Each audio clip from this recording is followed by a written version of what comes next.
After 4 years, 4 movies, and more than $2.5 billion, it's all over.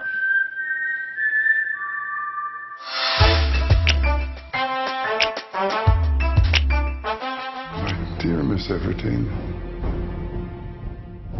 make no mistake, the game is coming to its end.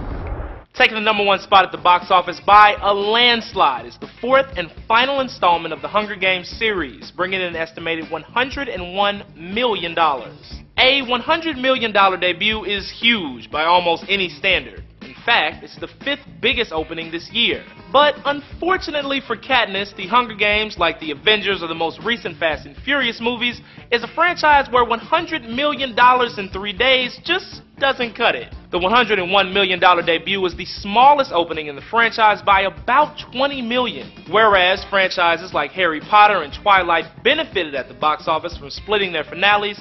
When it comes to the Hunger Games, critics and audiences may finally be sick of the gimmick. And this is exactly why you should not take average-sized books and split them into 2 movies for the big screen. Like, why can't you just make 1 movie? I would have been so much happier if they just made it. And You know what the answer is. Come on. I do. It is totally cynical and it's totally shameless. It's a trend Hollywood can't seem to get rid of. The Hunger Games, Twilight, Harry Potter, Divergent, and The Hobbit have all stretched single books into 2 or 3 movies. And while the studios cash a bigger check, hopefully fans have had enough.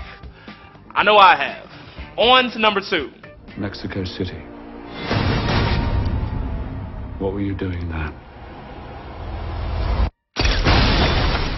I was taking some overdue holiday. The 24th Bond film takes the #2 spot this weekend, bringing in an estimated $14 million, but also taking a significant hit on account of Katniss Everdeen. Good thing for Bond, Spectre is killing it overseas. After about a month in some foreign markets, the film is sitting pretty, with more than $500 million in overseas ticket sales. And at #3. One of those stars is my star, and I know that my star will always be there for me. Like a comforting voice saying, "Don't give up, kid."